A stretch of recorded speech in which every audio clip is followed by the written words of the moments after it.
తెలుగు ప్రపంచ ప్రజలందరికీ నమస్తే.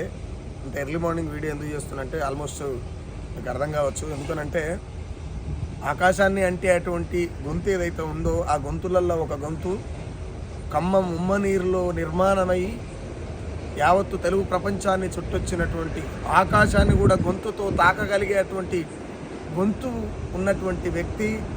ఆ వ్యక్తి పేరే అరుణోదయ నాగన్న. ఆయన మరణం రెండు తెలుగు రాష్ట్రాలకే కాకుండా తెలుగు ప్రపంచానికే ఆయన గొంతు లేకపోవడం అనేది చాలా పెద్ద లోటు. ఎందుకంటే ఇలా సమాజంలో ప్రజల పక్షాన నిలబడి మాట్లాడేటువంటి మనుషులు కరువైపోయారు. ఏళ్ల మీద లెక్క పెట్టవచ్చు. ఒకనాటి సమాజం కాదు, ఒకనాటి మనుషులు కాదు, ఒకనాటి ప్రభుత్వాల తీరు ఎప్పుడైనా ఒకే లైన్లో నడిచింది. ఇప్పటికట్లనే అయినప్పటికీ ప్రజల పక్షాన నిలబడి నాకు తెలిసి నాగన్న శరీరంలో లాఠీబడని తావే లేదు. ఒక నాలిక కొక్కదానికి దెబ్బ తాగనట్టుంది. ఎందుకనంటే ఆయన చాలా ఉన్నతమైన వ్యక్తులలో ఆయన ఒక వ్యక్తి.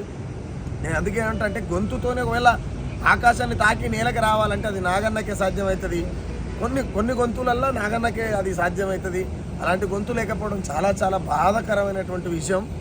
నేను తొందరలో అంటే రేపు కానీ ఇవాళ ఈవినింగ్ వరకల పాట చేసేస్తా.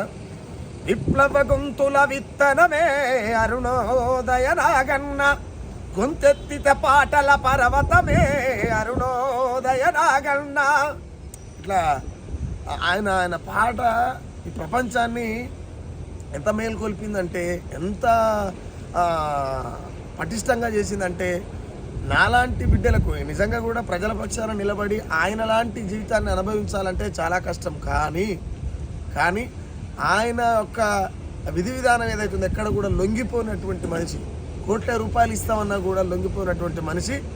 నేను నిజంగా కూడా నేనేమంటానంటే ఆ నాగన్న లాంటి మనిషిని నాకు పరిచయం ఉన్నందుకు నేను చాలా సంతోషపడుతున్నా. అన్న లేనందుకు చాలా దుఃఖపడుతున్నా. ఒకనొక సందర్భంలో నేను చిన్నప్పుడు ఆయనను చూడాలనుకుని పెరిగినవాడిని. కానీ ఒకనొక టైంలో ఆయన హెల్త్ బాగలేనప్పటికీ నేను రామనరసింహని చూడాలి, నేను రామనరసింహని చూడకుండానే చనిపోతానా ఏందని చెప్పి ఎల్బీనగర్ దాకా రావడం జరిగింది. అన్న అంటే వాళ్ళ తువ్వలన్నీ నేనున్నా కాబట్టి అన్నకు అట్లా వచ్చిండేమో.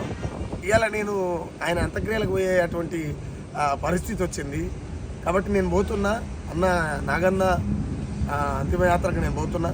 నన్ను ప్రేమించేవాళ్ళు, నాగన్నను ప్రేమించేవాళ్ళు, ప్రజలంతా బాగుండాలని అనుకునేటువంటి వాళ్ళు, ఉద్యమకారులు, కళాకారులు, మేధావులు, ఉద్యోగులు, విద్యార్థులు, యువజనులు ఎవరైనా సరే నాగన్న అంత్యక్రియలకు వస్తారని ఆశిస్తూ నేను మీ సుక్కరామ నరసయ్య.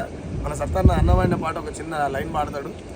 గుండాల గుట్టల దండుగట్టి, గోదావరి లోయ బాట పట్టి, గిరిజన గుంపును కూడగట్టి, బరిదీసి బందుకు లెక్కుబెట్టి, వాగులు వంకలు కొండలు కోనలు పచ్చని అడవులు